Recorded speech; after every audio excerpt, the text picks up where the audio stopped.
We're live. We're live. All right, we're live. Yeah. Hang on 1 second. Should have had this song queued up. Hey, guys. Nice. Fire.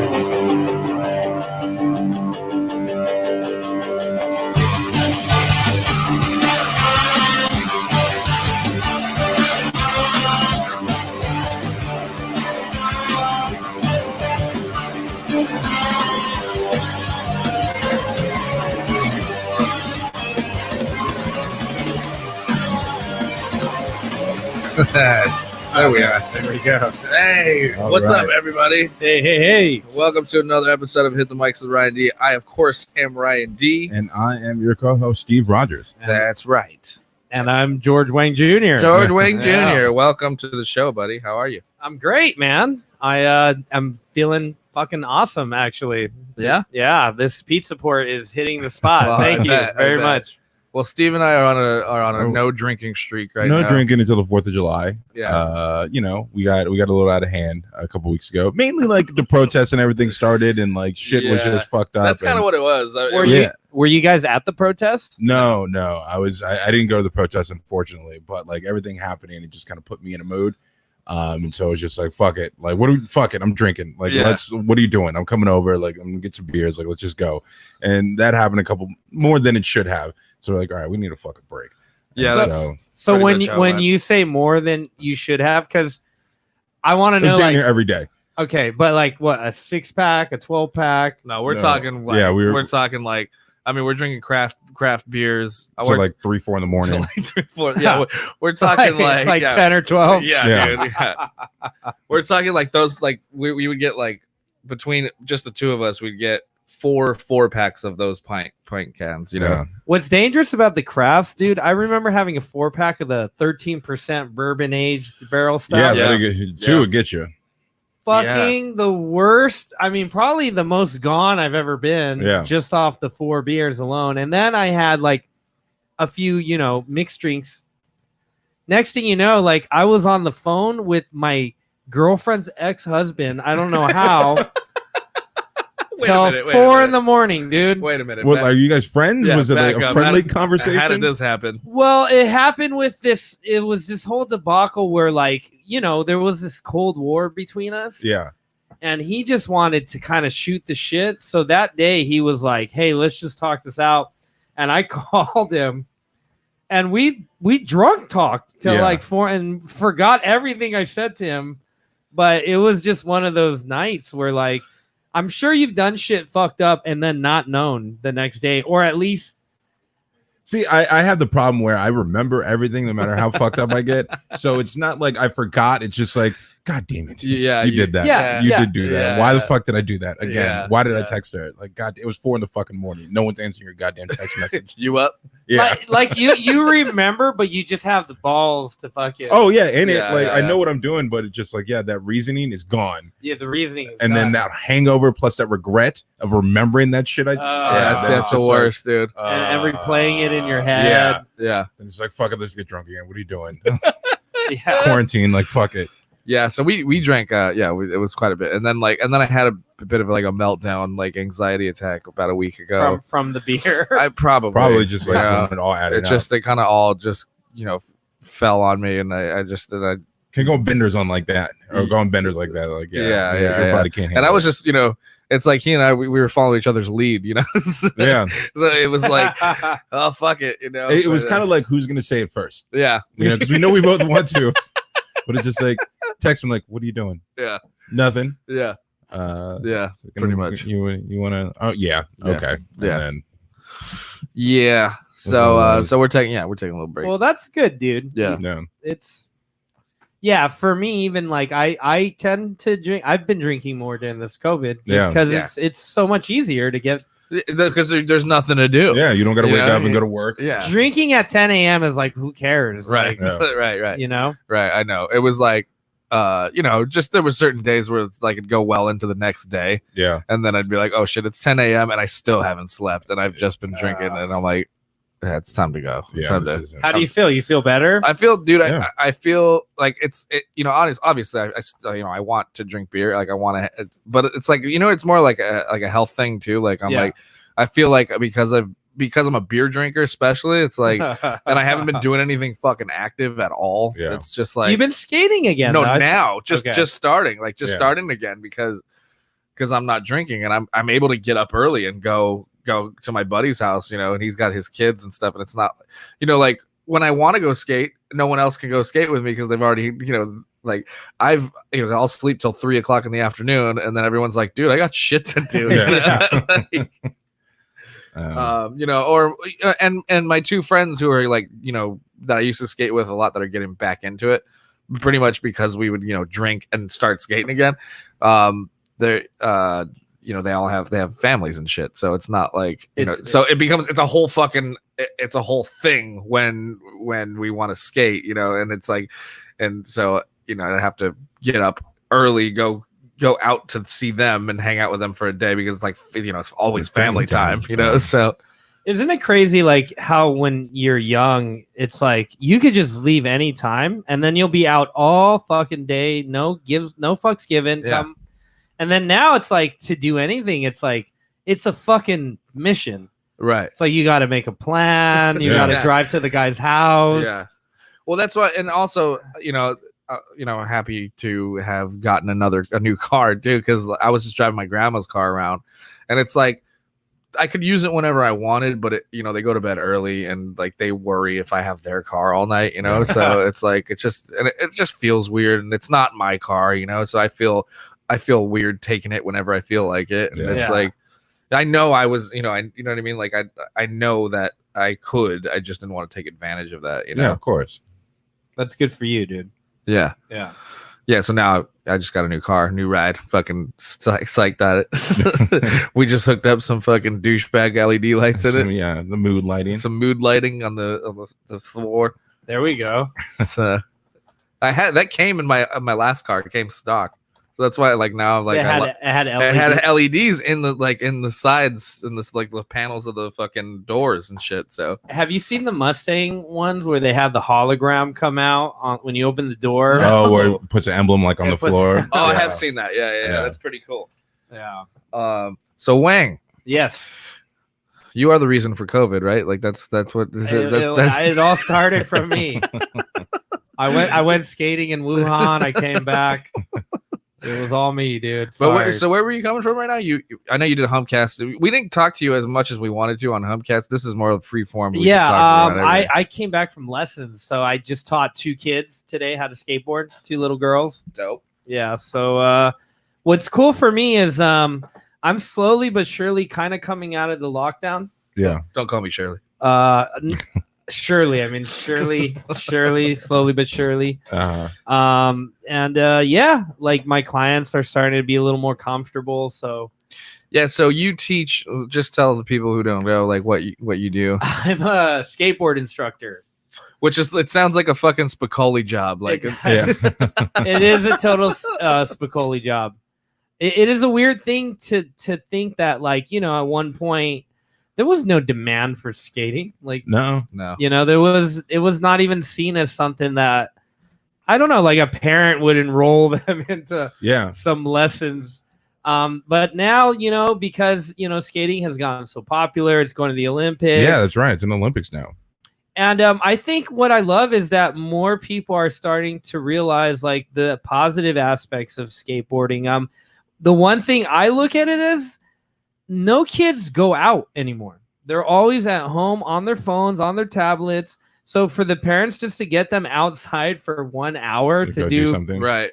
I think they are happy with just that. Absolutely. And skateboarding is one of those things that like got cool and like never stopped being cool, I mean, not always. In the history. in the 80s, I mean, not in history, but I mean, like after the 90s, like it stayed cool, Yeah.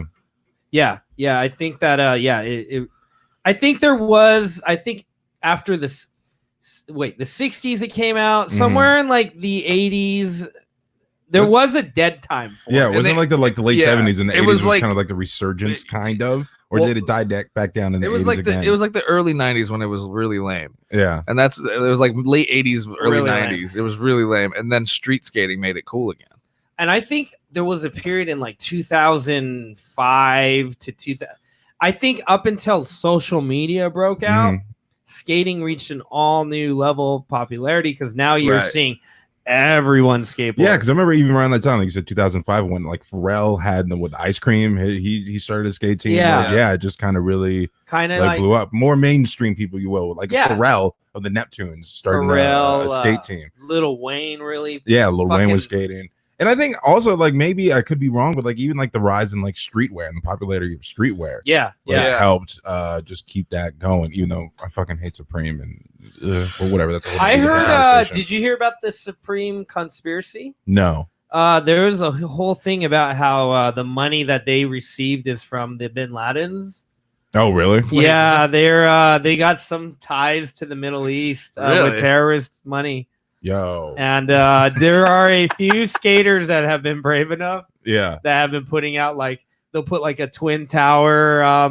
With the Supreme logos? Yeah, that's the airplane with the Supreme logo That crashing into. that kind of makes sense to me. I don't know why. I think so. Like anytime.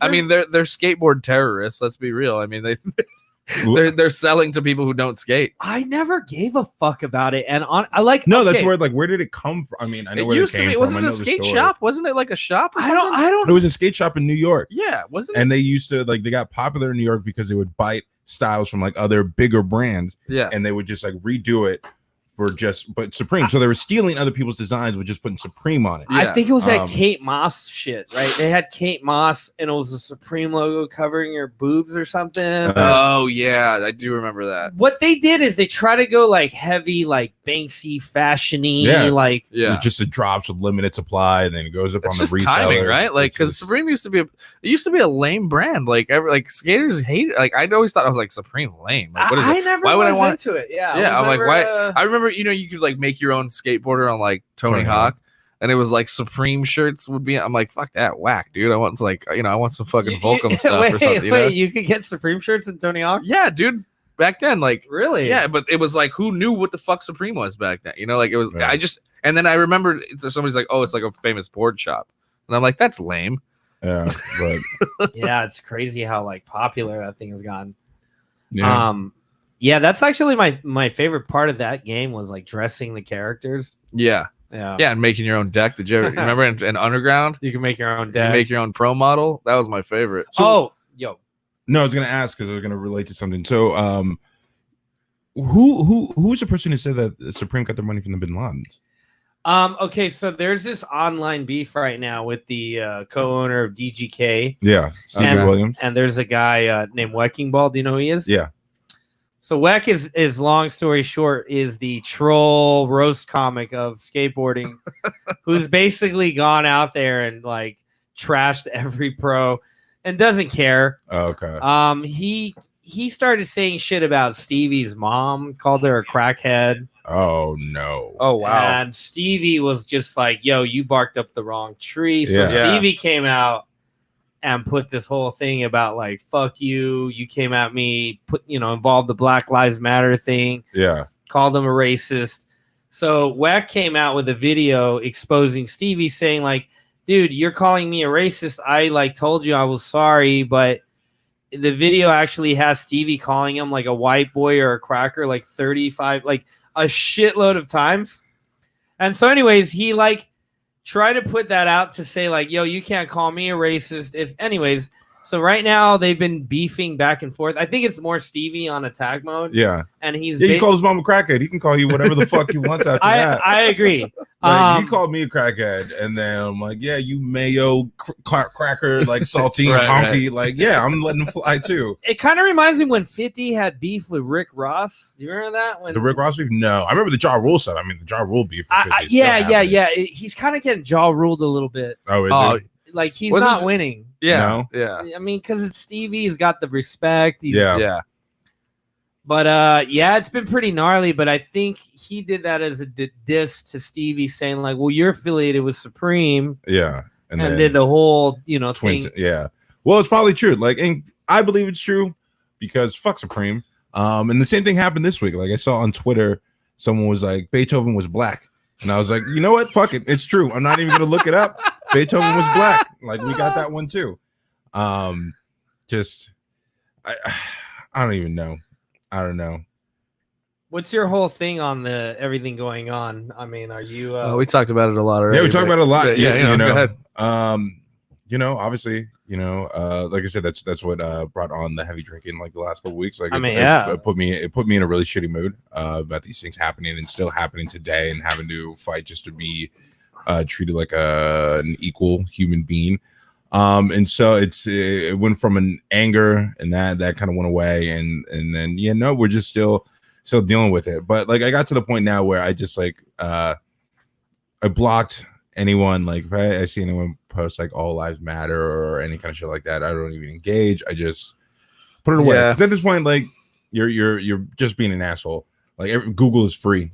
What these people are actually out there like saying for, and so you trying to say like I don't get the message or what they're trying to say. Well, like, what's annoying about the all lives matter thing is like you're not the one dying. Like, that's the pattern. Like, it's not. It's like I thought about it. I was like, I can't come out and say all lives matter because there's not a history of Asians dying at the hands of police. Yeah, and like, okay, you get these right wing people coming out with, fucking black people die every day in Chicago, or more white people have died by the hands of cops than blacks. And I was like, well, guess what? Number one, we don't see it. Number one, why aren't you mad about that? The cops are just killing unarmed people in the streets, black, white, whatever color. Like, that's not the police's job to execute people in the streets for whatever the fucking crime you is. Should not kill anyone who has no fucking weapon and is firing back. And there's like 10 of you and one of them, but it takes 10 of you guys to throw one person in handcuffs. Get the fuck out of here. But it's just that, and what was the other thing you said? The more white people are shot by cops or whatever. I don't believe that shit. I mean, I see these on certain people's you got those conspiracy people coming out like defending, saying that Black Lives Matter is supported by George Soros and all that shit, like Antifa. I don't know, like, bro. It's a little extra, dude. No, not at all. Not at all. I mean, it's look at history, look at everything that's happening, and that's why like I can't, because those are the things, the posts I would see that would piss me off, and then it's like, you know what, it's much easier to block them. Like, I don't need to engage with them. I don't need to be around that kind of ignorance. So just block them and keep my mind. That's what I started doing too. Yeah, just keep it going. I'm not gonna be a teacher and try to teach you why racism is bad. If you don't know that by now, I don't want anything to fucking do with you. Right. And so that's what I've been doing, and then just like following like things that are happening, signing petitions, doing all that stuff. So what's up with those lynchings, bro? That too, like, yo, and then the brothers in a fucking, what is going on? Like, it doesn't even make sense. And the fact that they're like just saying their suicides right away. I know. It's just like, you're not going to investigate at all. You're telling me a black dude hung himself outside of City Hall or in front of his own house. Was one of them too. People who kill themselves don't hang themselves from trees in the city square. Yeah. Like, get the fuck out of here. Like, come on now. So like, wild, dude. Yeah. But it's just, it's what they're fighting. Racist white people want to keep being racist, and they're just going to try to fight and silence anyone they can. And so that's what that is. And the fact that they're not going to investigate it is infuriating. But what's crazy is like, okay, so before the protests happened and we were in the lockdown, it was the first time Asian Americans were getting some real flack. Yeah, getting hard flack. Like, I mean, we were like the subjects of, I mean, not me personally, but I have a lot of, I'm involved with a lot of those groups and shit. So, they're posting things all the time about guys getting attacked, and it's just insane. Like how quick that went from that and then to this. And then it's just like, well, I think in the beginning, I mean, when the Asian community was getting hard from these fucking people, it was just like fear mongering because they were trying to call it the Chinese virus. Yeah. And so, they look Asian, so you're the reason this is here. Like, fuck you. And it's like, suck a dick, asshole. It was a white person that brought it back. You're not gonna change your mind. I think I said it. I remember we had a conversation. I said it to you. I'm like, I'm not afraid. Was it a white person? I don't know. In my mind, it is. Fuck him. Maybe it was. Probably was. But my thing was like, because I heard a lot of that going on. I'm like, I'm not afraid to be around Asian people. Like, I'll be around Asian people all day. Like, I'm afraid of catching it from are entitled white people who are out with no mask on. Yeah, you're right. Just like, this is a hoax. Like, Yeah. I take it seriously. Dude, Asian people were ahead of the curve, man. I just talked to my friend in China. I was like, yo, what's going on? Was there research? He's like, nah, we got to contain because they're under like kind of communist government. So they all got to fucking oblige. This Huntington Beach shit won't happen in Taiwan and Korea. Like, you have to fucking, in Korea, they had people, they had the government would text you. Like, if I was coming here, it would be like, where are you going? Why are you leaving your house? Really? When are you going to be back? Do you have a mask? Yeah. And you're basically monitored every step of the way. But here's the thing I don't get. Like, this was like worldwide news. All these countries shutting down from coronavirus and all that. And then it got here and then somehow it became a hoax. Right. And like a conspiracy. The whole world got in on this huge conspiracy to try to make America look dumb and shut down. Like, what are you talking about? What fucking world do you live in? Right. Get out of La La Land. Turn off Fox News. Get off of fucking Facebook. Yeah. Like, Jesus. Why do you think you're smarter than a doctor who studies this shit, went to school for this stuff, works at the CDC? They work for Big Mask. Right. They're just trying to sell a lot of masks. It's fucking weird. I don't know, man. That's the crazy thing. It's like you don't know what the fuck to believe anymore. But I mean, it's as far as I don't know. You sit and you see, and you're like, that makes sense. Yeah. And then anybody will come up with any like crazy fucking argument. Yeah. To try and prove you wrong for like even though science is just back to everything you've just read. Yeah. And then it's like, or the fact that they want to wear masks anywhere and they think it's like it's tyranny and things like that. I'm like, yo, if you go into any store, what signs do you see in store? Like no shirt, no shoes, no service. Yeah. Walk your ass bare chested into a store outside of Corona. They'll kick your ass out. Like, no, don't come in here. I know you can't wear a goddamn mask, a little piece of fabric over your mouth. I know Chris D'Elia may not be the right person to quote right now, but I was just listening to his podcast and he was talking about it. And you can take it easy. Okay. I was listening to it before everyone. All right, you get that before he got canceled. Yeah. Has he had an episode since? Or I don't know. I was listening to it last. I was listening to it last week. All this shit just came out. Anyway, he was just talking about. Yeah. He was talking about how he always just keeps it in his back pocket. And he's like, he's making the same argument. Yeah. If you don't want to wear a fucking mask, he's like, don't wear a mask. He's like, but if you walk into a building and everyone's wearing masks, you're an asshole. Yeah. So put a mask on. Well, my thing is like, what's the big fucking deal? The Asians have been doing this. That's exactly what I mean. They got the old ladies getting the big ass. Like they had the visors already. Yeah. It's almost like they're biting our style. You know, like. I know that was what was funny to me when I first. It's like look at the Asian. They've been doing it for free. Yeah. Like the last job I had, it was predominantly like Chinese.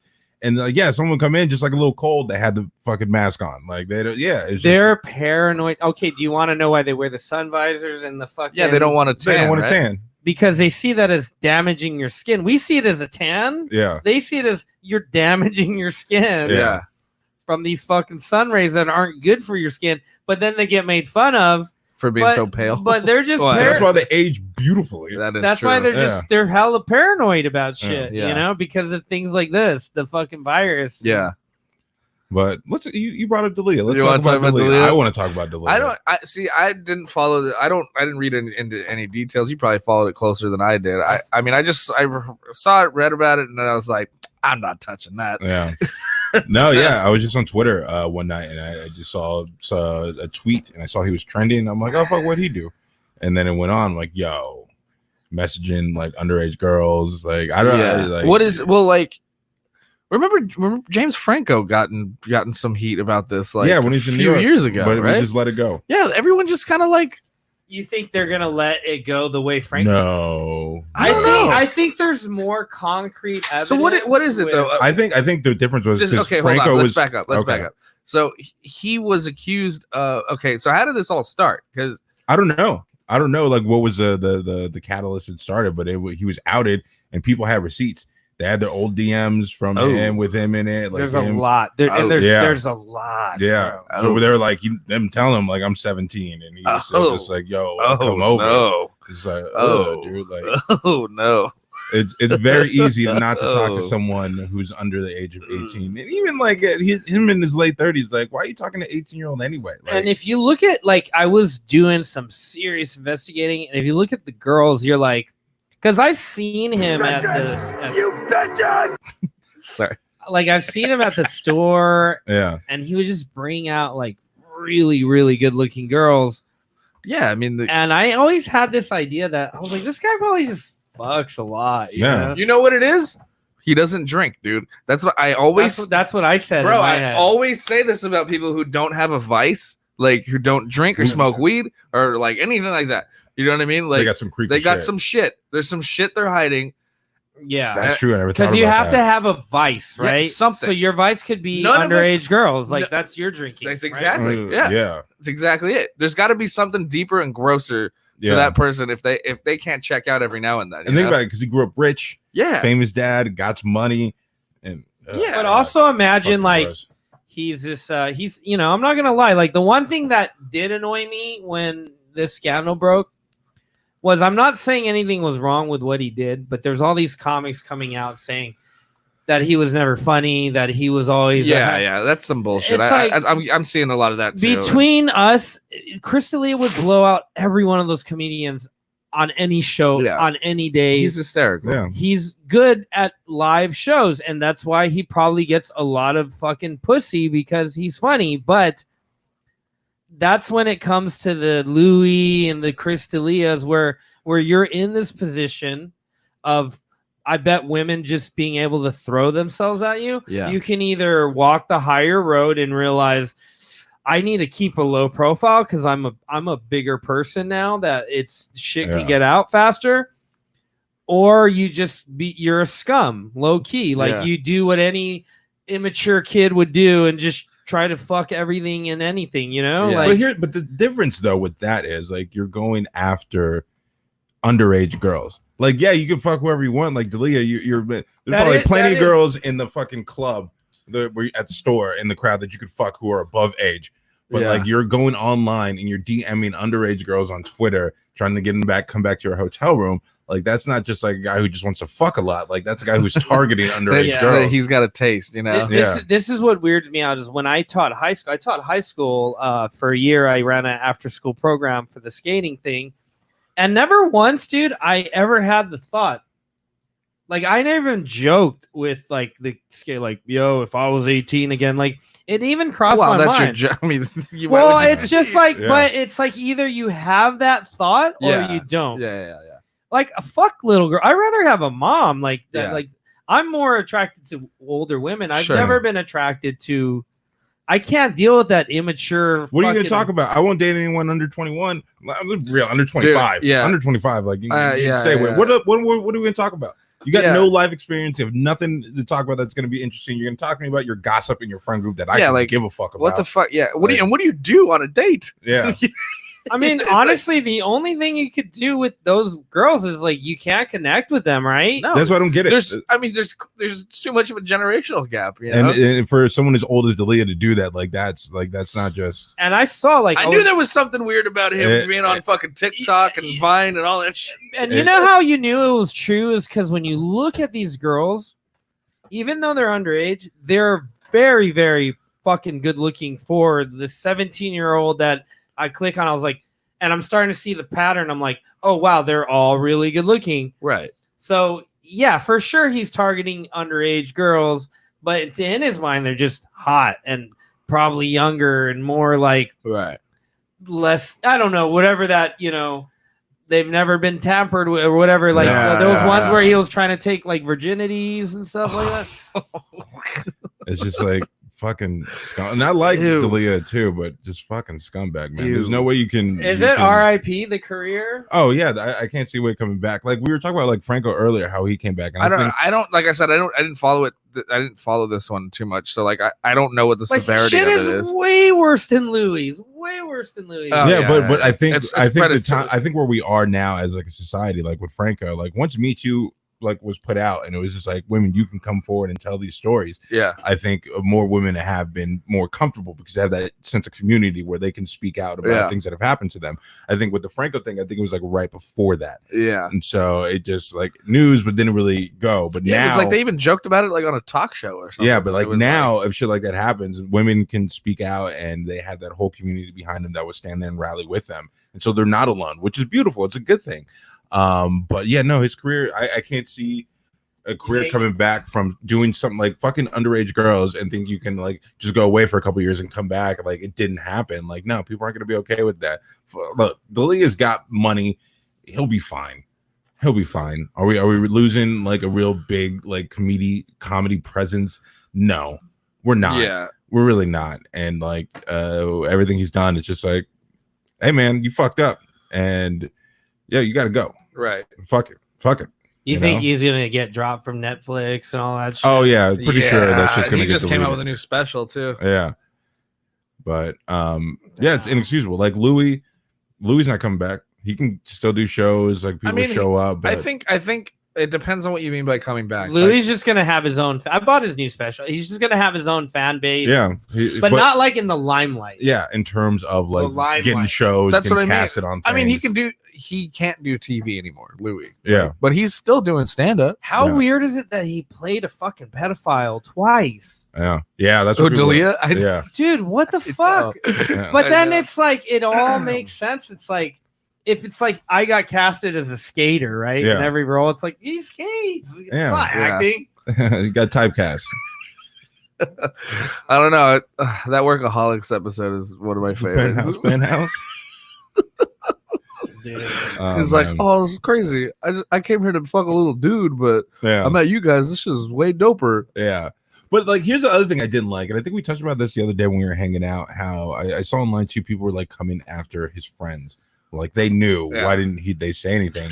And it's just like, if someone has a vice like that where they're fucking underage girls, I don't think it's a thing you would just tell your friends. And you're not responsible for what friends they do. Yeah. Well, that guy is not gonna tell someone. I'm not gonna be like, that's what I'm saying. So like you going and attacking his friends, like what is that? Like they aren't responsible for what he does when they're not around him. Like if he was doing that shit in front of them and it's proven that he was doing in front of him, then like, yeah, you take responsibility, like say something. Yeah. But if he's like, you guys hang out at the store, you do your sets, go home, and then he goes home and that's when he starts DMing Brian these girls over. It's not his friend's fault, you know? And I think that's kind of unfair, putting that burden on somebody else who had nothing to do with what D'Elia did. What about this Danny Masterson shit?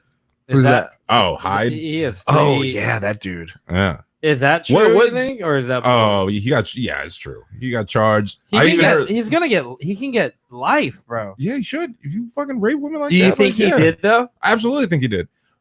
Only reason. Not only reason.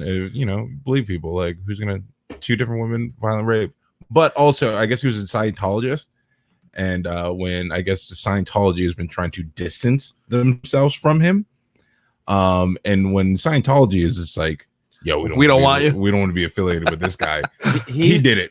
He did that shit. They know he did it, and they know they can't protect him and do the Scientology fucking curtain and save him. So like, oh, I didn't know. Yeah, he did that. Yeah, he did that. You know, they've been hiding John Travolta being gay for how long, and Tom Cruise. So they're okay with hiding secrets. Is Tom Cruise gay? That was like rumors back in the day. I don't know about. Well, the John Travolta thing was like, I forgot. I was talking to Sarah about it. She didn't know about that. I was like, yeah, he like tried to pay some dude to like jerk him off or something. Yeah, at like some massage parlor. Yeah, or some shit like that. yeah. But you know, so if your own crazy cult religion won't protect you, like you did it. You did that shit. And yeah, good riddance. What the fuck has he done since the 70s show? Like, fuck that guy too. I don't give a fuck about your, like, if you commit a crime, I don't give a fuck about your career anymore. Like, it's like saying like, oh, are you mad that like OJ can't be in the public anymore and like host like Monday Night Football? It's like, no, fuck OJ too. Like he murdered someone and got away with it. Fuck him. I don't give a fuck what happens to him. OJ cracks me up because it's like, I mean, he's the only one that got away, bro. He got away with it, and he's tap dancing on the fact that he got away with it. You know what I mean? It's writing books if I did it. Still wilding out. He's still going out like, and it's like every tweet he puts out like may as well just be like I did that shit. You know? It's like you can't get out of jail. Wait, he's still tweeting? Oh, bro, Yes, dude. like he got out of jail from that kidnapping shit he did in Vegas. He got out, and then he just tweets about fantasy football like you ain't the one that murdered your wife back in the 90s that we've had all these shows about the last couple of years. You can't just play it off like, oh, you should start Tom Brady this week. No, what about Nicole Brown, asshole? Like, you can't. You're a murderer. Yeah, you can't like be the fun grandpa when you murdered someone 30 years ago. I'm just trying to be a good guy. Yeah, just have some fun with my buddies, play some golf, talks about some football. Like, no, OJ, like get the fuck out of here. Man, you know what? I found the Franco clip. It's gonna take a minute to load up. What, like this rape shit or no, him addressing it on a TV show. You've been in the news this morning, and So hang on, what? fucking Jesus Christ, this fucking thing. Go ahead. It's very easy to not hit on underage girls or not talk to them. So there's no like I did it on accident. I didn't know. Good Lord. Okay, sorry. Shit is loading so slow. Anyway, just wait for it to load. And so I'm like, yeah, I don't feel bad for these guys. You know what the fuck you were doing. You just got caught. Yeah. You know, so you're like, and so that whole crime bullshit, like, oh my God, I didn't know and I made a mistake. Like, you're an actor, asshole. Like, I don't believe them tears. Right. There's even a scene in like Freaks and Geeks where Franco does the same speech for like 3 different administrators. Yeah. Or he does it for 3 different people. Yeah. And cries. Yeah. And that's and he does it in front of the principal. And like, and that's when like the girl he did it to, she looks at him, she's like, what the fuck? Yeah. It's just like, oh, all right, and scene. All right, is it good? You guys got that? Like, all right, I'm out of here. Like, yeah. So I mean, and if you're just like a sex addict and you want to fuck a lot and you want to fuck a lot of girls, you're famous, you got money, you can get girls that are above age that will still fuck you who aren't, you know, underage. Like, right. Or you can just fly to a fucking different country. Walk into any bar in LA and there's probably going to be some star fucker there and you can get some, you know, but you're going to actively look for it on Twitter and like find these underage girls. And it's just like, nah, bro, you got to go. You got to go. Yeah, here we go. Here, this out of here. This is it right here. We know you've been in the news this morning, and it's our understanding that it's something that you wanted to address. So, I mean, yours. I just didn't, you know, I was just feeling awkward. I didn't want to come on the show and just feel awkward. So, yeah, I mean, I guess, you know, I'm embarrassed and I guess I'm just a model of, you know, how social media is tricky. You know, it's a way people meet each other today. But what I've learned, I guess, just because I'm new to it, it's like you don't know who's on the other end. You meet somebody in person and you get a feel for them, but you don't know who you're talking to. And, you know, so I use bad judgment and I learned my lesson. But unfortunately, in my position, I mean, I have a very good life, but not only do I have to go through the embarrassing kind of rituals of meeting someone, sometimes if I do that, then it gets, you know, published for the world. So now, it's like doubly embarrassing. But well, anyway, you know, I think the way you came out here and handled it is perfectly acceptable. It happens to everybody. And I think Shut the fuck up, Kelly. Yeah, I accidentally DM'd an underage girl. I had no idea, even though Twitter, it has people's birthdays like right there on their bio when you go to their fucking page. I can't stand Kelly Ripa. What's his name? Kelly Ripa? Kelly Ripa. I can't stand that bitch. Oh, she's got to be somebody that has like some bodies hidden somewhere too. She's like too bubbly on TV. Yo, if you're that happy in the morning, I hear she's like a real cunt in real life. Probably. I heard the same thing about Ellen. Yeah. If you're that happy all the time on TV, I just think you're a piece of shit like off screen. It's like the Hillary Clinton. For sure, she's a piece of shit. Dude, yeah, Hillary Clinton looks like a giant bitch. But like any like the news morning people who are just like extra happy and like giggly, you're right. I'm like, yo, they're probably a monster to work with, or they probably drink a lot. No, they don't drink a lot. I have a good story. So me and my friend, we used to go to this cafe in North Hollywood every Sunday. We go there, we go skateboard, we go to Bob's Big Boys. Oh yeah. And we had our waiter. His name was Armando. And there was something off. Like he was good. Yeah. But he was too good. He was, how are you, sir? Always filled the coffee, made sure that he eyed the coffee. Like, I mean, just so good to the point where you're like, is this guy hiding something? You know what? No, for those. And I remember I made a joke. I go, dude, I told my friend Appa, I'm like, this guy's stealing money from the register for sure, right? So we show up there, and keep in mind we had been going there like a month straight. So we saw this guy like every weekend, and then all of a sudden he's gone. We get a new a waitress. What happened? We're like, where's Armando? And she's like, he left us. And I go, I made a joke. I go, are you sure he left you, or did he get caught stealing? And I was just kidding. Yeah. And she's like, well, do you want to know the truth? And I'm like, yeah. She's like, he was stealing. Yeah. Like, I fucking knew it. Gotta try to hide the fact that I'm stealing with this bubbly personality. Yeah, you gotta be really good at your job if you're gonna It's rob either the company. like if someone's like too good like that, like a waiter, even like at a Bob's Big Boy or something like that, and they're like extra happy. My mind goes to the same thing. Like they're doing something wrong, or they're just actually happy. My mind goes to like they probably just got out and they got a job and that is new life, an opportunity to start over, and they're just like happy just to be doing something. There are some people who take like those jobs really well, though. You know what I mean? Yeah. Like they genuinely enjoy being around people and like talking to people and But pleasing people. they're also like fucking 14-year-olds behind the scenes. Yeah, like you said, they don't have a vice. You don't Yeah. drink. You don't do nothing. Like, okay, Yeah, I don't want to hang out with you. But you're right. There's some sort of phoniness to it, right? Like it'd be different if he was like a real guy, Yeah, you know, could have real conversation with you, but also still a good waiter, you Mhm. know? well, it's like my friend, my Tor. Like he's completely sober, Yeah. but because he had a problem, yeah. you know, but he still just come around and he's the nicest guy in the world and still hang out and whatnot. Be a normal guy. Yeah. A little off-putting to some people who don't know him. Like if you meet him for the first time, Yeah. it's just like, yo, what's the fuck's up with this dude? Yeah. But that's just my buddy, and he doesn't. Yeah, he's completely sober. Yeah, like I'll give that a abstains from pass everything. too. Like that's what I mean. Is like even if it's like if you've gone sober and because you had a problem or something like that, you went overboard. You lived the life at least. You know, Yeah. there's some darkness in you that you've But then usually maybe addressed. like a nicotine addiction Yeah, or like something after Yeah. that. But yeah, just being stone sober, never want to try. never really drinking. I don't know. Yeah, it's I just mean, like, Eddie Pence is like that, but maybe that's. But I love that guy. he's got a family, I've he always does- felt the yeah. same too. Like those. and Well, his vice is comedy. He doesn't, well, I guess whatever. Fuck it. I used to know the first straight edge guy I ever did is a guy I used to work with on the road. We used to fucking travel to different states, and we were in the tattoo industry. And he was straight edge, but what I noticed where he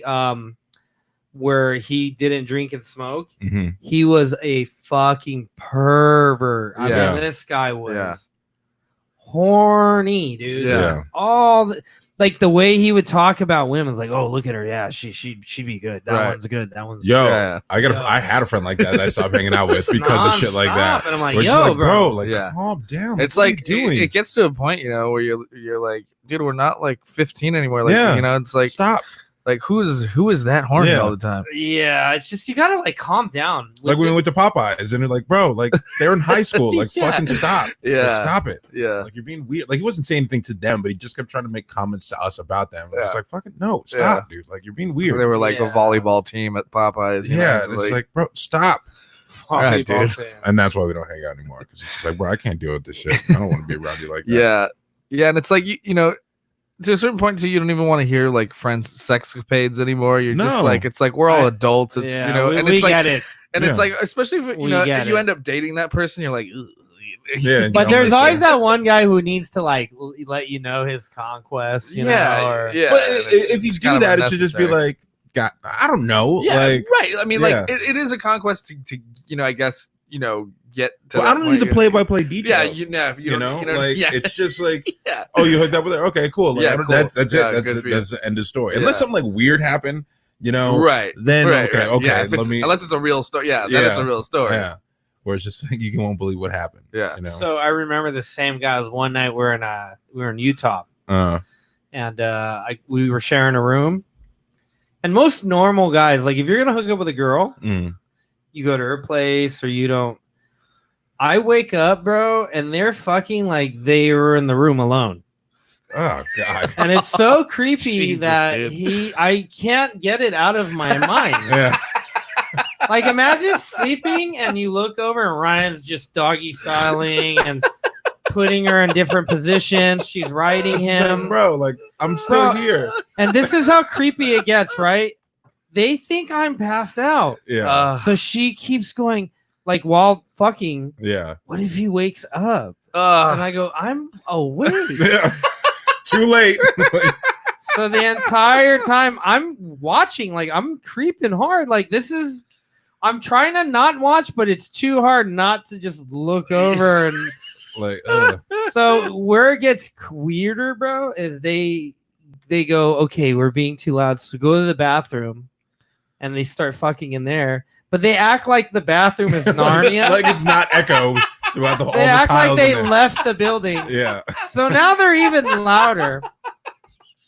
I mean, all you hear is her moaning and the slapping, and then, you know, he comes. And the ripping and the tearing. Bro, so check this out. After he fucking comes or whatever you can say, it's like, and then they come out of the room, they make coffee and watch a sunset together. And I'm like, at this point, I should fuck her too. Like, I am part of the fuck. Like, I came out and I was like, yo, let's like, I'm a part of the whole thing. Yeah. The fucking, the coffee, the sunset. Where's my cup, bro? Yeah. I was a part of the whole fucking journey.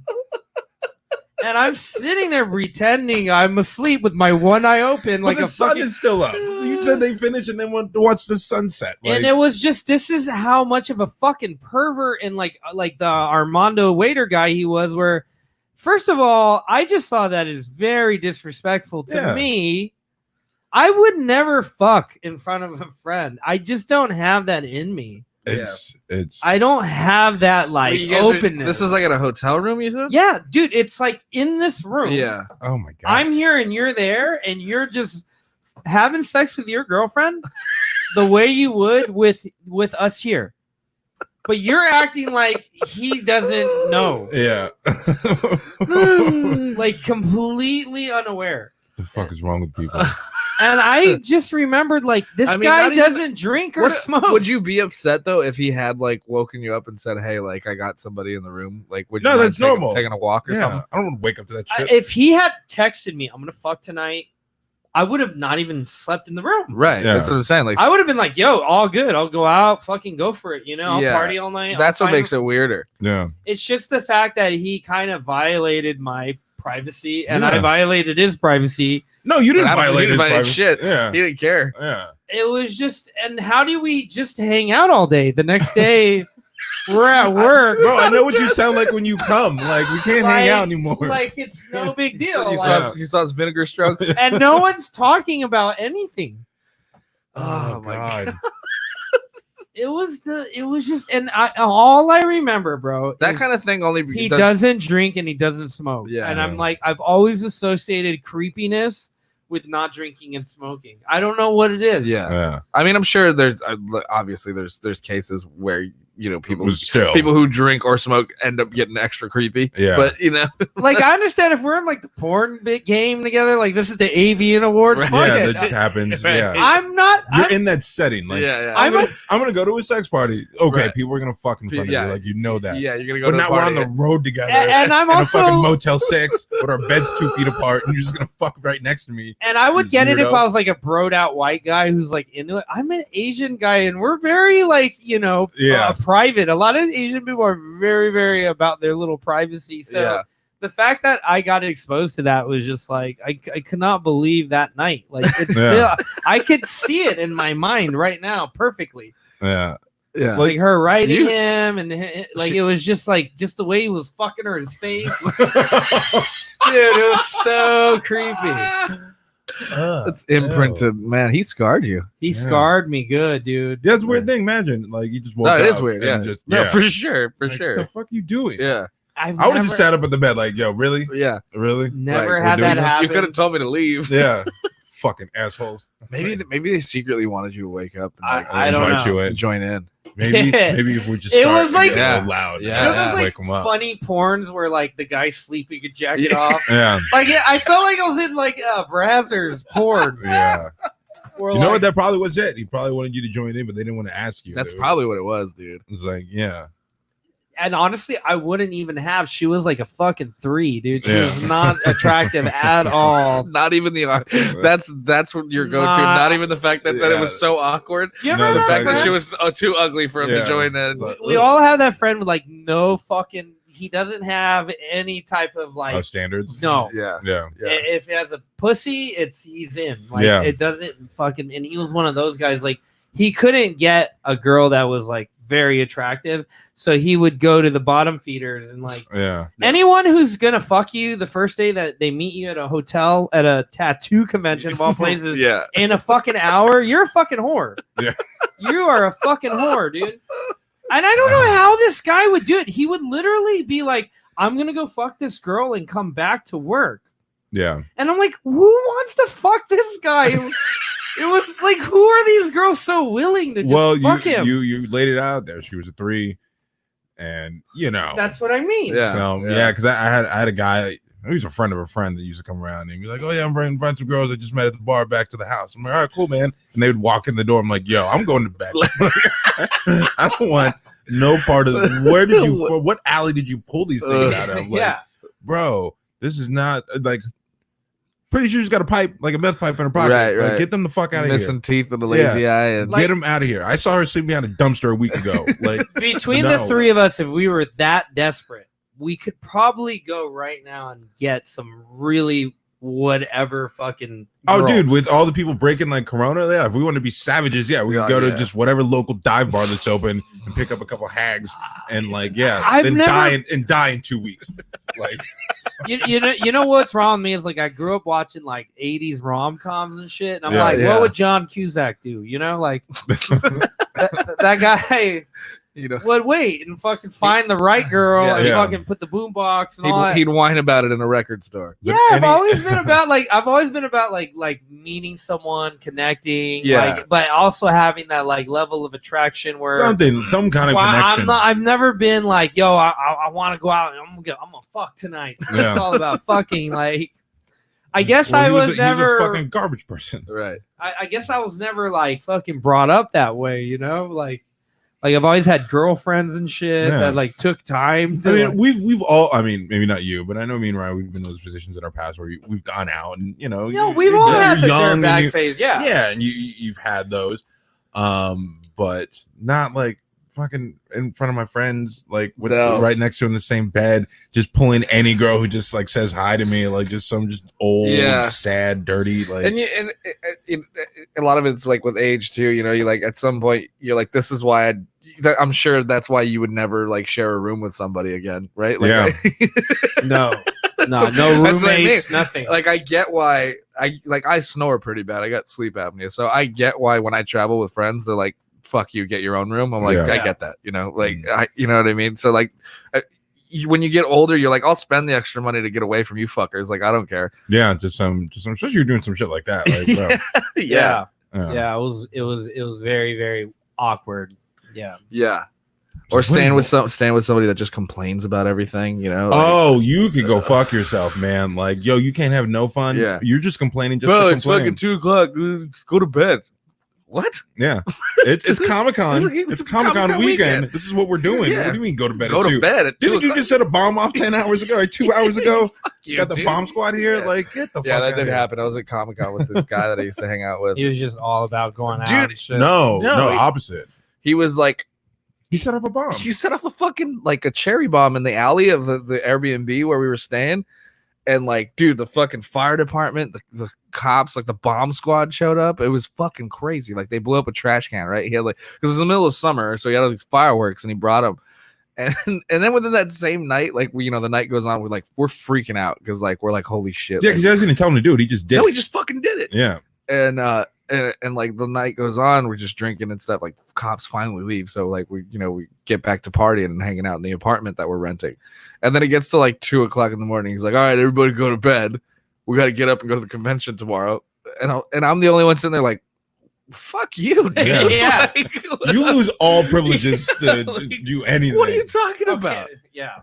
Like, I don't want to eat there. Okay, like it's San Diego. Right. We can meet up. Yeah, afterwards. and then like one morning he was like bitching about how like he was like because his brother was with us too, so we all went out to brunch in the morning, and like he's like blowing up blowing up his brother's phone, like, what, you know, we're gonna miss everything. We want to go, and it's like, dude, fucking go. Like, didn't he not have a badge? He didn't have a badge. That's and right. so he's waiting on you guys to give him the badge. Were you there too? No, he's told me the story before. Yeah, he didn't. I met up with you guys out there. He last minute jumped onto the trip with us, but then because we were still trying to figure out where we were gonna book. Like, he felt like he had, you know, privilege because he fucking booked the spot. Because you know, he's like, oh well, I'm gonna go now, so here's where we're gonna stay. And then it was like, all right, well, fuck it. And then it was like, there was one bedroom in this apartment. We were all hanging in. We're all crammed in there, and I was the only one with a girlfriend at the time. And this motherfucker, he goes, "How are we gonna do this? Are we taking turns in the bedroom or something?" I'm like, dude, there's one girl here. Are you seriously gonna make her sleep out here with all you fucking guys? Yeah. What are you talking about? I'm like, no, we get the room. You fuck off in the living room. What? Yeah, people like that are like just. I think I heard Kevin Smith say once. He's like, stop hanging out with why people and start hanging out with why not? Why not? Well, let's go do this. Yeah, why not? It's just enjoy life, man. There's a lot of shit out there. Like, why are you mad about everything? Like, those group trips are so. I had this friend. We went to Vegas one weekend. He's like kind of one of those really broke ass dudes. Yeah. So he brought this cooler full of these sandwiches that he had packed. Oh, dude, I did that one year or one time. Bro, but, I don't know. We were there for like 4 days. And he did not go anywhere with us to eat once. Just had his sandwiches, and we're like, bro, like, yo, it's smart. No, look, fucking rotten, bro. You can call him broke. You can call him broke. I call him smart and resourceful. Yeah, he's not gonna wait on you guys to hope maybe buy him food. Like, yo, I'm broke when I'm coming. I got my sandwiches. Don't gotta worry about me. That's kind of annoying, though. I mean, when you go to Vegas to spend money, we're like, dude, we'll treat. And he's like, no, I'm good with my sandwiches. We're like, go ahead. That's just fucking molding, dude. Yeah, that's. I mean, I did it one time because I was same thing. It was like I was staying there and I had like $600. Yeah, and I was gonna be there for like 4 nights, and I was like, I'm like, fuck it. But I also got food stamps. I got boxes, and I was like, and I got access to the storage closet at work. Yeah. So I just fucking boxed up a bunch of snacks and that's smart. And I even brought I brought cereal and bowls and I mean, we had paper plates, bowl. Like, dude, I fucking brought the whole shebang because I had access to the storage closet for all the utensils and everything. Yeah. Bro, we had a full spread. My brother was so psyched on it.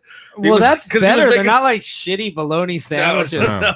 But see, that's the thing. Like, that's what I remember. Like, going to Vegas as a kid, I thought it was just normal to have a cooler with just like food going up to your room. I thought that was like everybody. Well, it is smart. It is smart, but you know, people want to go eat the buffets and fuck with. I mean, we would still do that, but we'd always when I was a kid when we always have like drinks and chips, maybe some shit to make sandwiches in the room. That's way smarter. That's way. You should. I feel like you should, because you spend more money on alcohol and food when you're not prepared that way, because it's like, but I gamble too, so that's why I'm like this is my gambling money, and you get free drinks. But the funny thing about this guy was it's not like he brought shit to make.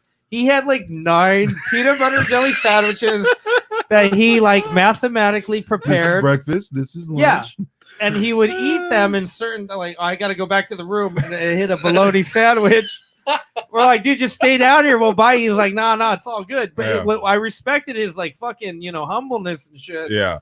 But bro, we're in Vegas, bro. Just have the fucking steak. Let me treat you. God damn it. Have some fun, man. Let me get you a goddamn meal. Let me buy you a meal. I'm not doing it because I feel bad for you. You're my friend, and I want you to not eat shitty sandwiches all weekend. Really bad. They're horrible sandwiches. At some point, though, that is it's I know you're not trying to, but you're fucking annoying me. Yeah, it was annoying. Now we all went to go fucking have this homie dinner, and he's in the room having a fucking bologna sandwich. Yeah, fuck you for ruining my time because I worry about you. Yeah. I just want to have a fun time with all my friends. You're depressing me with your sandwiches. I told you I'd pay. Take a pity party somewhere else, motherfucker. Either come down here and eat this goddamn meal or just go home. But what was eat this meal I buy for you or go home. I'm not dealing with this shit all weekend. But here's where it gets nasty, okay? So we didn't have a mini fridge. Oh, shit. Did you have a cooler? Yeah, a fucking cooler, but the sandwiches got all wet. And the ice melted. And he's in there bobbing for sandwiches that are fucking just swimming around. And we were grossed out by him just eating the sandwiches, all fucking damp. Eating soggy sandwiches. Soggy, damp. Yeah. I mean, everything started to smell like they were molding. Y'all sure you don't want to bite? Oh my God. It was just, it came to the point where we were like, how is this guy not sick? Yeah. from this food. It's not healthy to eat it that way. Broke stories are always fun. It's very funny, dude. Yeah. I remember one time The struggle is real. it was a day I got paid when I was like younger. It was like 20 or 21. I was still smoking cigarettes. And I had like 50 cents in my bank account waiting for that check to hit like at 1 a.m. So I'm just sitting there, and I didn't have a lighter, but all I had were like cigarettes, but no lighter. I'm like, I don't even have money to go buy a lighter. I went to the liquor store. They're like, we only got, they didn't even have matches. I was like, fuck, what am I going to do? So I MacGyvered some shit together. I had like a bottle of cologne that was empty, just a little enough of spray in it, and an empty lighter. So I sprayed a piece of paper, like a receipt, with the cologne, and then sparked it with the fucking lighter, the dead lighter, to get a flame to light the fucking cigarette. It's the saddest shit I've ever done in my life. It's good, man. Yeah, it works. It's science. I mean, the struggle is fucking real, bro. Sometimes we all been there, bro. Like, fucking. Yeah, I remember one time. I mean, like, fuck, when I was living in my apartment by myself in Glendale, I was like, I would come up with some fucking recipes that I mean, it was like a can of corn. Yeah. I'm like, I got a little bit of ground beef left, to throw that shit in there. Yeah. You know, maybe like, throw some rice in it. Yeah. Meal. Boom, meal. I got a rice bowl. Yeah. Those hot sauce. You're like a fusion chef of bullshit. Yeah. Dude. Yeah. Broke kitchen. My friend, I don't know if this is true. He's like, he grew up so poor. His family, they would eat ice cube sandwiches, dude. Oh my god! And I don't know. He was like, that doesn't sound real. He said they took Wonder Bread and would eat ice in between the bread. What?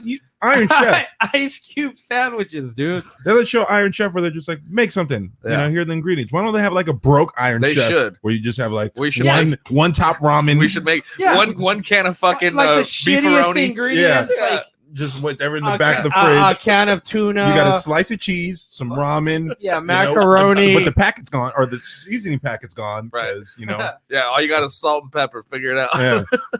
Yeah, there's half a can of cream corn. Like America's fucking worst chef. One bite left over. America's worst chef. Yeah, one bite left over from your Subway sandwich that you bought. That would be a funny show. America's bottom chef. Yeah. Yeah, that'd be great. It's like the worst. Yeah. But there's got to be a guy who's just hella creative with it, you know? Just makes. But he's gonna be some dude with like a cigarette hanging out his mouth the whole time he's making.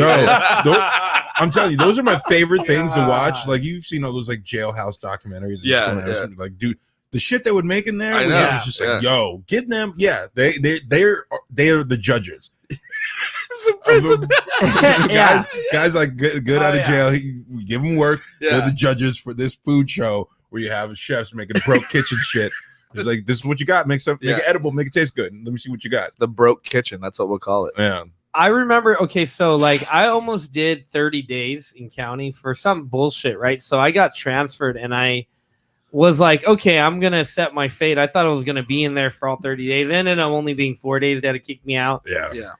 But I remember like just getting like sitting down with the inmates and then having them like make me spread and like, don't worry, we're going to make coffee. And just like the amount of creativity you had to have just to have hot coffee, dude. Yeah, it's crazy. Like it's horrible, but for Joe, it's like amazingly great. Like, you want coffee, and then like he had this thing that he had left over that his girlfriend brought him, and I don't know how he heated it, but it was just like it's a bunch of life hacks. Yeah, it is. Like, I saw a video like on TikTok of these guys in jail. How they have a phone in jail? I don't know, bro. I don't know. But they were in jail in their cell, closed doors. I've been seeing a bunch of shit. And they made a burrito. They had a grill because their beds are like metal, and they took the mattress, mattress it's off. like shit like that. Put like a candle heater like under the shit, and was like cooking up and making burritos. It's like, get the fuck out of here! Like, it's fucking funny. Yeah, fuck, dude, we are so lucky to have fucking freedom to do whatever, bro. I remember I was out. I don't know where the fuck I was, broke as shit, and I had like a can of raviolis in my car. Yeah, and I was like, yeah. So I was like, fuck it. I just leave it on the dashboard so to get hot.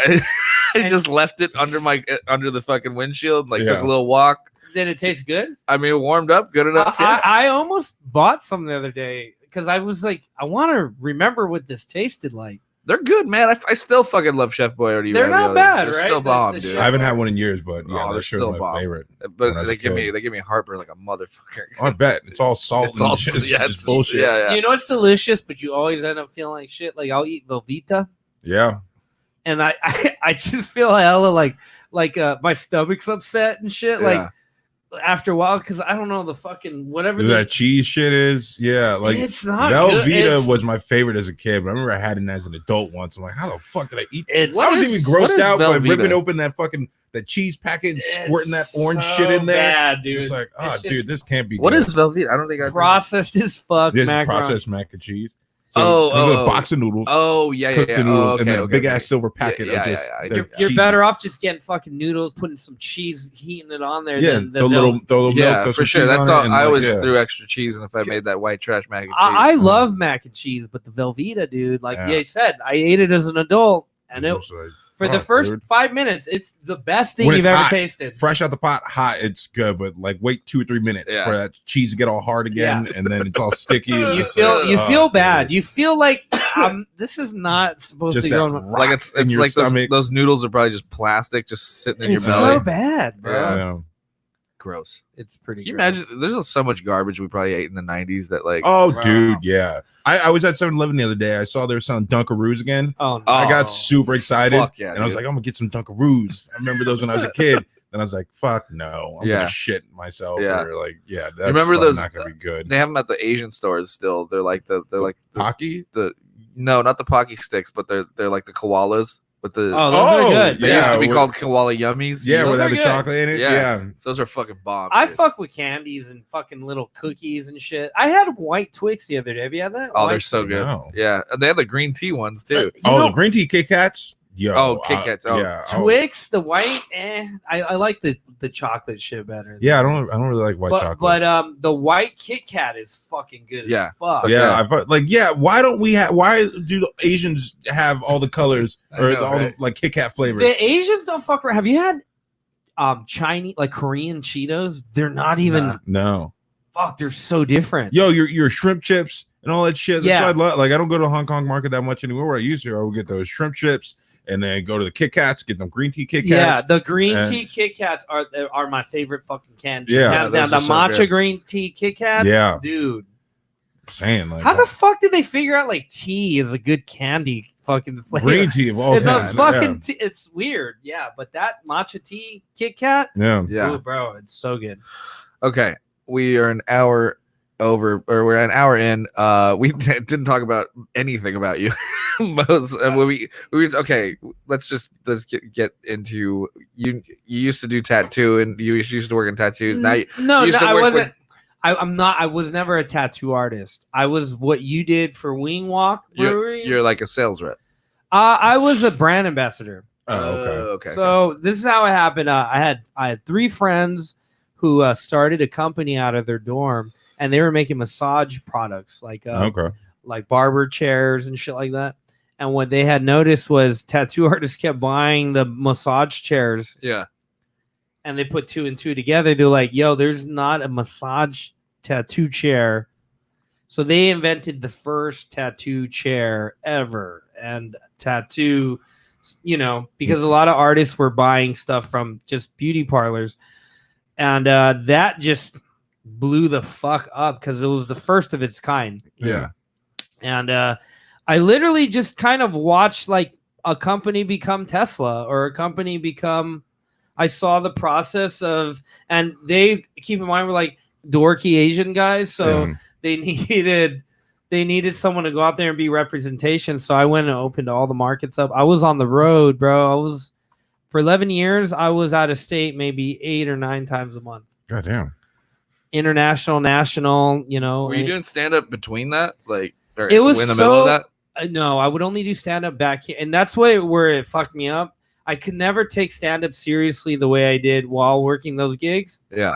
Because even though I'd go out there, I'm working 12-hour conventions. Like, oh, yeah. By the time I get out, dude, I don't want to go to I want to go to a strip club. I want to go to a fucking a bar. Yeah. I do not want to tell jokes. Yeah. I did try for a while. I was going out, but it was just too much. Yeah. And so, long story short, the company grew. They sold it. These guys all cashed out. Yeah. And sorry, then I thought I was going to sneeze. Went away. These guys all cashed out, and then I just I abandoned ship, and then here I am, doing my thing, and I'm glad I was able to experience that because I got to see how like a company starts from the ground up, and how a successful company, like from the beginning to then, even with tattooing. And then I took all of that and then applied it to my own skate lessons, comedy. Yeah. So in a way, I got this really awesome training. Well, it's like, learning how to hustle. It's one of those things that but I feel like that's one of those things that you might have had already, and it's just you were able to exercise it a little bit more by being on the road and being like a sales rep. Yeah. The tattoo hustle is one of the most dopest hustles I admire when you're good, because it's like comedy where depending on how good you get and how hard you work on your craft is how much you're going to make. Yeah. Because people are going to want your tattoo. People are going to want to come see you. People are going to want to spend money for your lessons. And it really was, what I got exposed to was that lifestyle I really wanted to live. Yeah. Which was having my own thing. Yeah. Yeah.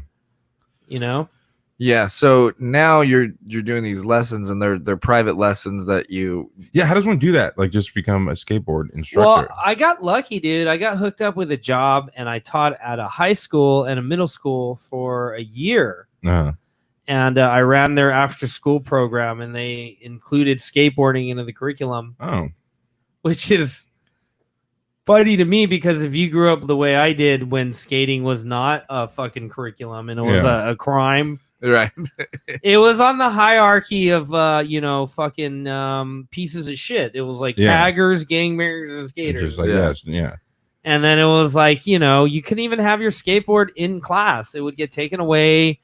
And then fast forward to 20 years later to be a teacher, like, being called Mr. and shit. Yeah. And, giving lessons. Like I had to write cycle lessons. Today we're going to kickflip 101. Did I ever tell you the story about the first time I got called Mr.? Yeah, at the skate park when you fell. Yeah. Ate shit. Hey, mister, fucking fell. Okay? I fell down the you down feel the bowl. So old. Hey, Mister, are you? And yours, what's crazier? They would call me Mr. Wang. Yeah. And they would say shit like, "When can we go play, Mr. Wang? Mr. Wang?" And I was like, "Can you stop saying Mr. Wang and play Mr. Wang? Because this shit might turn out to be a Crystalia situation." Yeah. Just need one parent to overhear and not know, blow it out of proportion. It's like, no, my name is Wang. So I did that for a whole year, and just like anything dope, if you do anything dope in a corporate environment, there's always the guy who's the anti-dope. Oh yeah, absolutely. He's the guy that, he will kick. He's the guy when we used to skate, you go to a high school on a Sunday, no one's there, and he just wants to be fucking hero. Yeah. And he's a Karen. He wants to feel important. He's a fucking Karen. He's gonna tell you why you're a piece of shit, why you should stop ruining. And this is what this guy was, the guy that I was under. Yeah. I mean, fucking atrocious fucking guy. Like, no special skill set.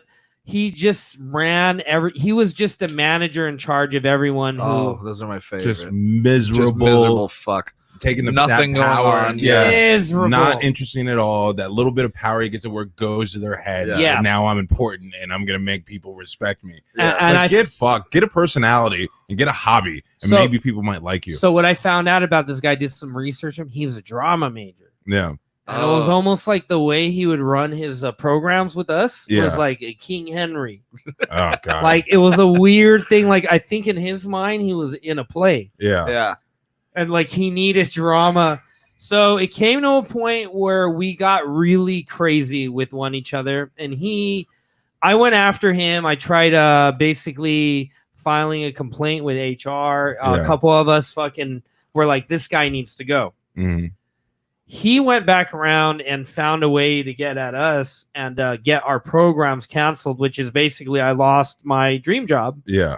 So I went and appealed it, like Brian knew, like they denied me unemployment and all this. So I took them to court. I brought my kids as witnesses, and I won. Good. And because of that, like the school had to pay me out. And I'm so grateful that happened because now I get to do my own thing. Yeah. And I make more. I feel more fulfilled. Mm-hmm. There's no one watching over me. I'm my own boss. Yeah. and I feel great. Yeah. That's awesome, man. But the school gave me credentials. Yeah. You know, the school gave me the legitimacy for people to be like, I can pay this guy to teach my kid, because in a way I went through a year of training to learn how to professionally Educate for real. Like, Yeah. just because it's skating didn't mean I didn't have to learn how to put a cycle plan together, how to have some structure. And that's why a lot of, like, you know, guys I know who skate, you know, it's not as easy as you think that you can just go out there and teach. Do it, yeah. You gotta kind of have to have some sort of a fucking structure. And skateboarding is kind of hard to teach in general too, because some stuff just comes like we were talking about before. Some stuff comes natural, like sort of, you know, or it's just time that kind of you know, your body has to grow into, you know. Yeah, but I mean, I think just sports wise, not skateboarding, but just teaching, because I coached football for a year, and teaching kids who've never done anything like that, the technical details of like just the little things, your first step. We're going to sit here and practice your first step out of your stance, because that's the most important thing. It's the little tiny things. And obviously with skateboarding, it's the same thing. You could just think of like, oh, you just ollie, you do this and you ollie, but like, no, you got to teach the foot placement, like how to, like all of that. Yeah. And so it's a lot. I feel like for me, it would be hard for me to get back into that, like, where I was the first time I stood on a skateboard. You know what I mean? It was so long ago. Like I couldn't fathom standing in front of somebody who could not just stand on a skateboard. You know what I mean? Yeah. Well, yeah, that's another thing. You have to also realize these are kids who don't care about you. Yeah. So you have to find a way to connect. You have to be patient. You have to they're not as into it as you are, dude. Their kids are just putting them. Their parents are like, hey, these are like piano lessons to them. Yeah. How do you break through that wall? That's a good point. That's crazy. How do you break through that wall? Because these skaters think it's like, oh, I'm gonna go teach. Yeah, can you really? Yeah. They don't care if you're a pro. They don't care about the cool. You need to have patience. You need to connect. You need to find, you know, game building skills, like things to get them just involved. Yeah. That I learned through being a part of the program, and then applying my own techniques, and now, like, yeah, I'm a fucking legit teacher. Like, I have 30 kids, private practice. How many do you do a day? Right now, well, the lockdown kind of just threw me off, but I'll do anywhere from 10 to 12 kids a week. Okay. You know? Yeah. And it's about an hour session each. Yeah. And then keep in mind it's consistent, so it's every week. So not only do you have to be patient, you have to see some growth. Yeah. You know, if a guy's 4 months in, he hasn't ollied yet, and we're gonna have to a little talk. Have you seen any of the kids like that you started with, or like the progression just be like rapid progression? Yeah, like one of my little girls. Oh my god, the problem with her though is she doesn't do it enough. Yeah, so she doesn't do it when she's because they do it once a week, and I keep telling the parents, don't just let me be the lesson. Yeah, I'm just there to be to give them the structure and give them the pointers, but the other 5 days out of the week, you should just be practicing, dude. Yeah, and I want it where they don't need me. Yeah. I'm trying to get them to the point where they skate and I'm good. I can fly the coop. That's where I want to get them at. Yeah. So I can bring more kids in, but I'm just trying to get them to start like where they can learn well enough. Just maybe not even tricks, but just use it as transportation. Yeah. Wait, so here's a question. I mean, because I know we started the podcast talking about like skateboarding, how big it is now. It's in the Summer Olympics now, which is a big deal. How long do you think until high schools start having like a skateboard team? I think after the Olympics, dude. Yeah. I don't know if they'll have a team, but it started with these programs I was involved with. We were already there. Yeah, and it's weird because then there's like they have like esport teams at some high schools. Yeah, like League of Legends and shit. Yeah. And they were starting to do that when I was in high school, but it was like always like after school like it wasn't funded by the school. Yeah, but I think the problem before was the scoring system. Like no one really figured out a proper way to do it, and so I think that's what like Street League has done. Yeah. is their scoring system is it's so precise, and like they have it down to like a science, like the way you can score skateboarding. We did the same. We actually had the first ever high school tournament of skateboarders. My school we actually won 2 times in a row out of, I'd say, like 12 high schools. So they had a little format going. Yeah. But they would have scorecards and stuff like that. But definitely there was something in place where it could be judged. Yeah. But that's what I'm saying is now the Olympics are but they're taking street league rules. Yeah. So like there's like an official rule set and scoring system, now. Yeah.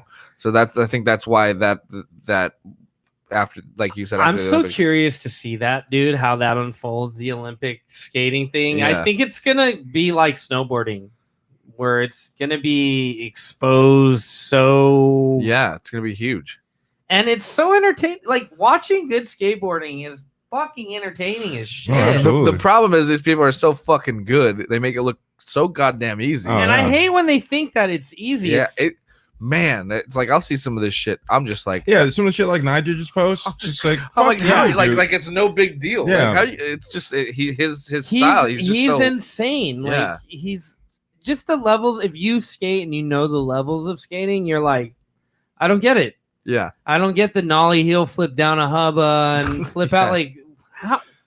You guys don't understand the difficulty it takes to get there, but not even the commitment. Commitment, yeah. That's the biggest step to do any of that stuff. It's like I truly, to me, like I'll always think that skateboarding is the most hardest and amazing thing. If it's like if you see Jaws kickflip the lion 25, there's no other fucking. Snowboarding, you land in like snow. It's just as insane, but bro, like how the fuck do you ride away from that? Right. A kickflip down 25 stairs. Think about that. And then to flat concrete. And right away. Yeah. Most people can't jump that and not dislocate both feet. And not have their knees blast out the top. Yeah, I know. I don't know. I am like just completely in fucking like awe of like really crazy skating. It's just because I know how crazy it is. Yeah.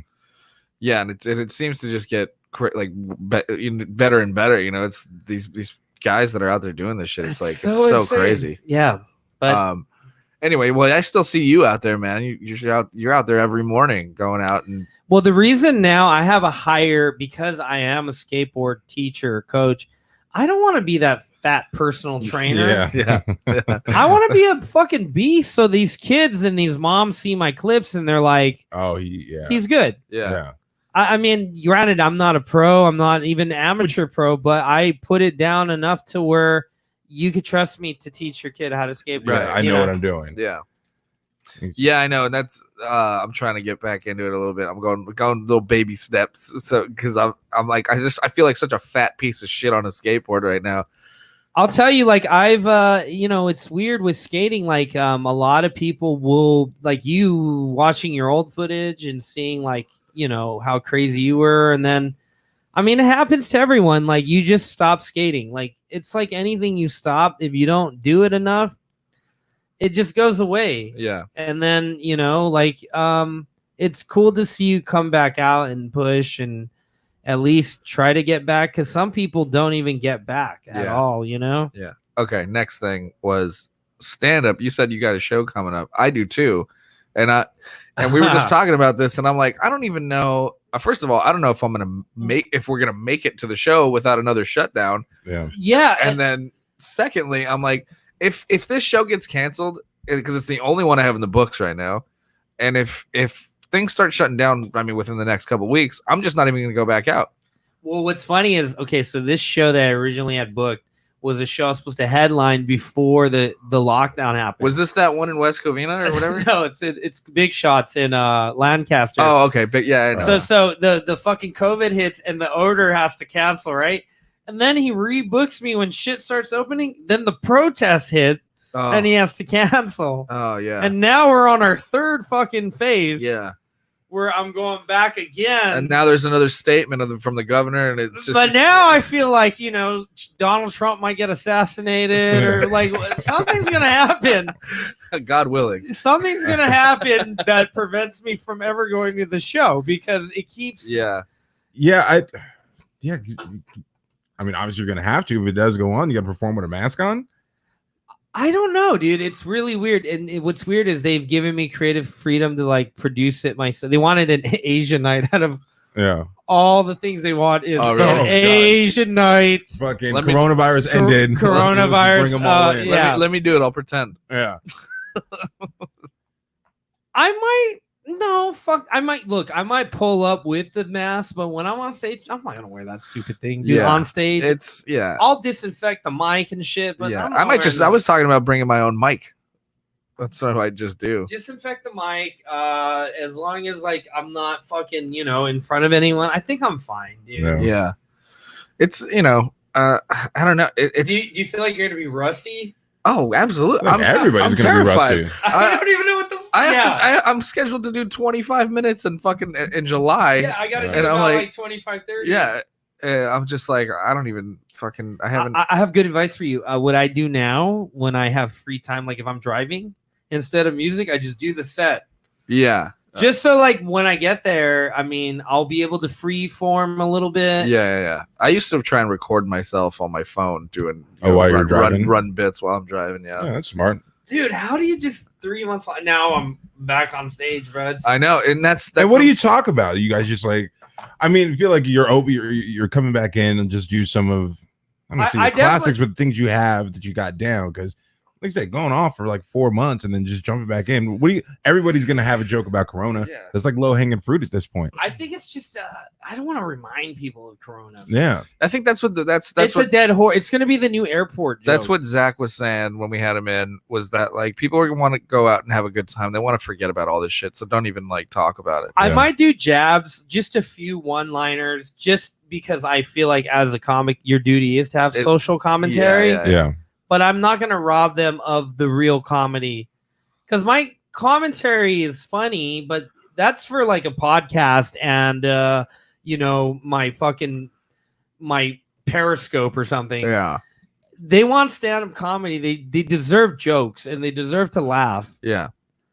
Because a lot of times, like, your rant may not be that funny. Right. Your rant may be like interesting, but it's not a joke you refined and you own. Yeah. You see a lot of that where it's like somebody you feel like you watch people sometimes that are like robbing everybody's time, just because they think what they have to say is interesting. We're not all George Carlins and Bill Hicks. Right. Okay? Like if you're that guy, go for it. Yeah. I'm that guy where I feel like if I open the portal and people want to debate me, I'm not smart enough to fire back. Yeah. I don't know anything about politics. I'm not Trump. I'm not Biden. I don't give a fuck. Yeah.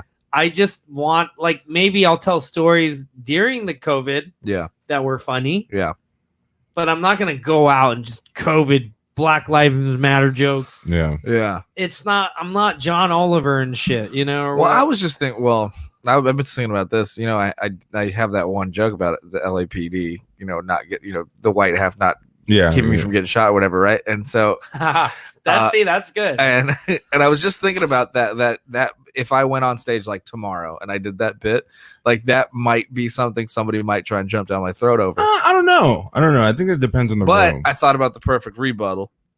So that, like, in my head, I always try and think of, like, if I get heckled for this, like, what can I say? Mm-hmm. That's smart. So I was just thinking if I ever got into trouble for that, I would just say that's a joke. I was thinking about not doing this bit, but I feel like I have the responsibility to do it because it is what's really happening. Yeah. It's not much of a joke as it is a statement. Yeah. And if I don't talk about it and you guys don't hear it, then we don't talk about it and nothing happens. And that's part of the problem. Yeah. There you go.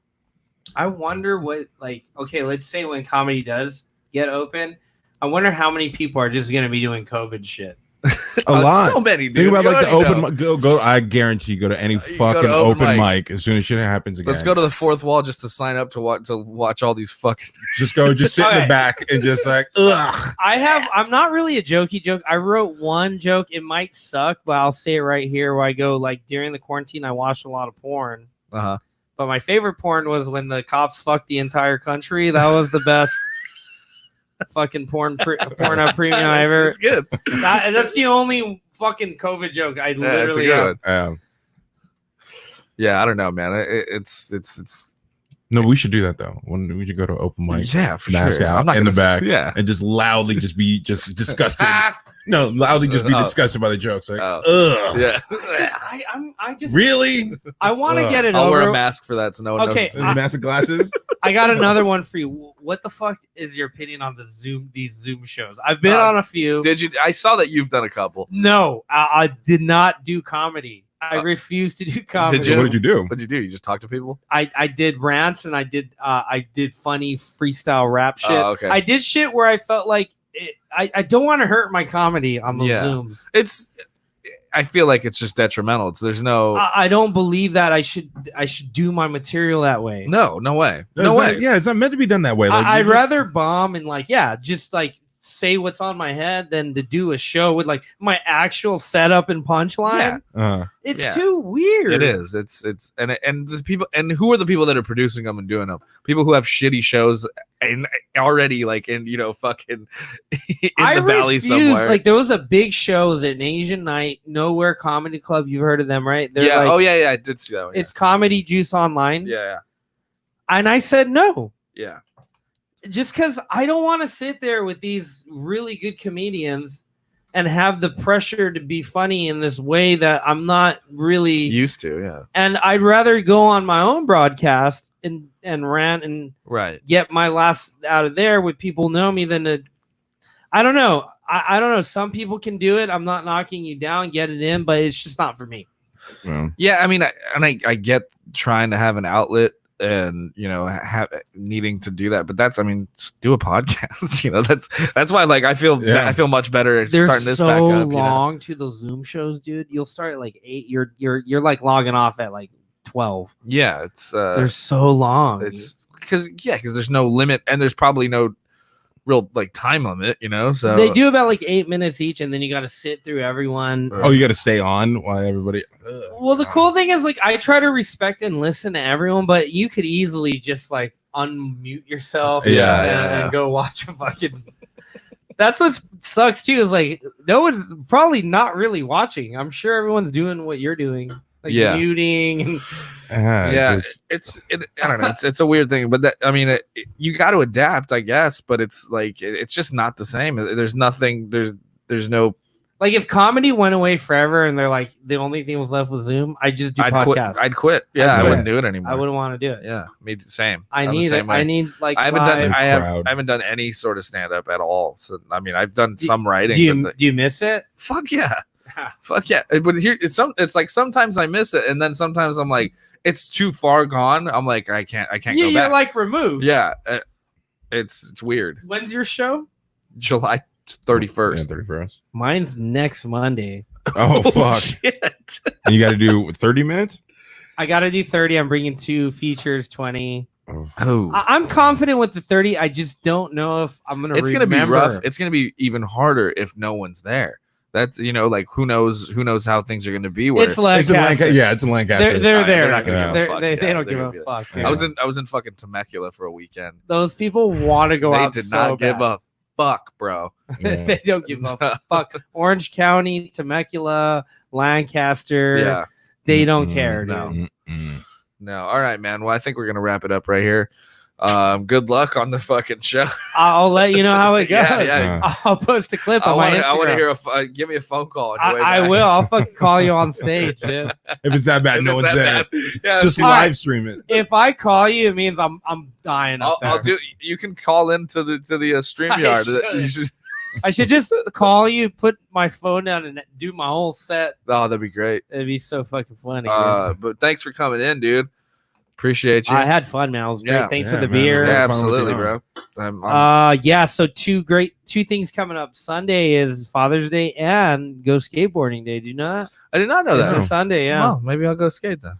Well, Yeah. I gotta go. If skate you then. want, yeah, we'll. what are you doing I'm gonna be at Avocado early. If you want to come, please on come Sunday? down. Yeah, I'm there. yeah, okay. Yeah. 8 a.m. though, 7 a.m. maybe. Ooh.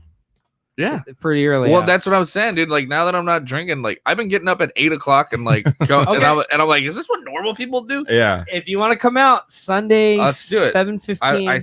Avocado is like I always look at avocado and I'm like, man, if I were 20 again.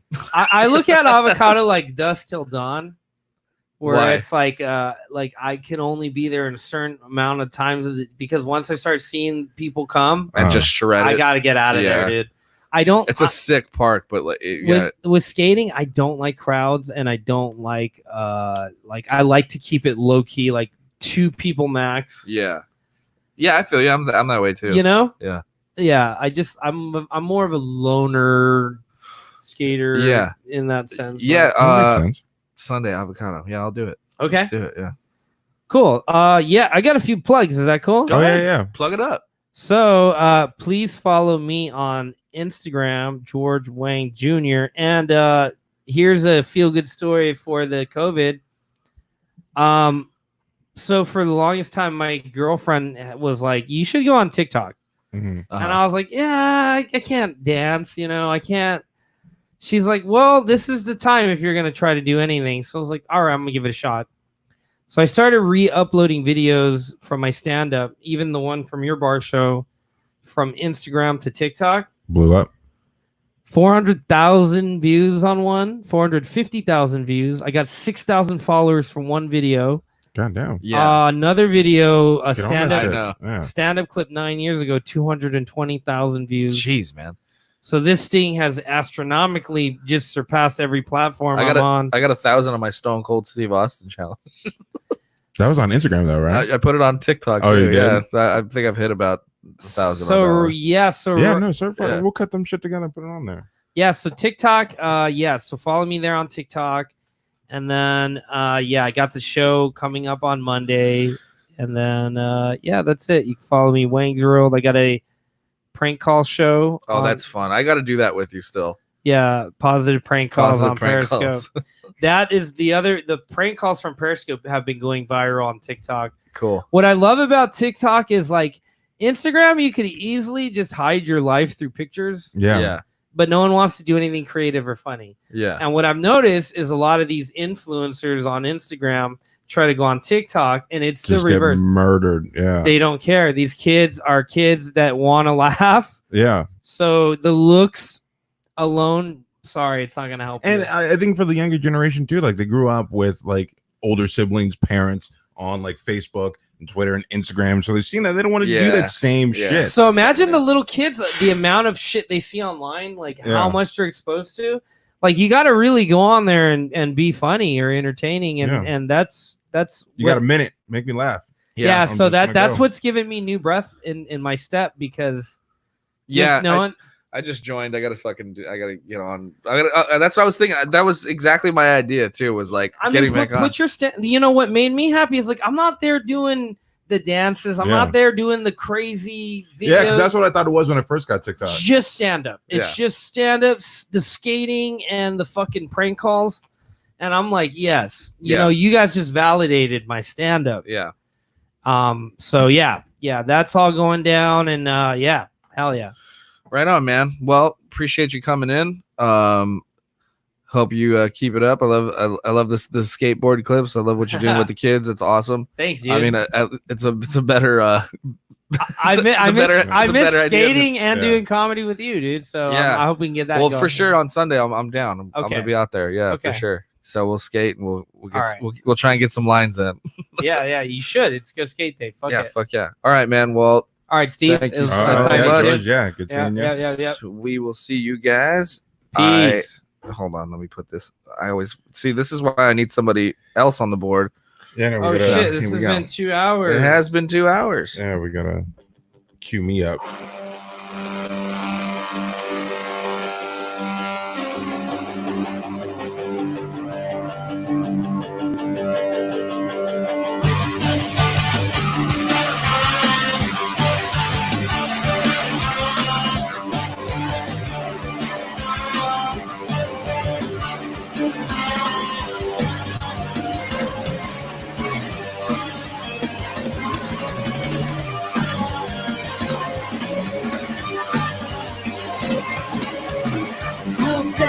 Sitting with a kid. Now you know you should look pretty.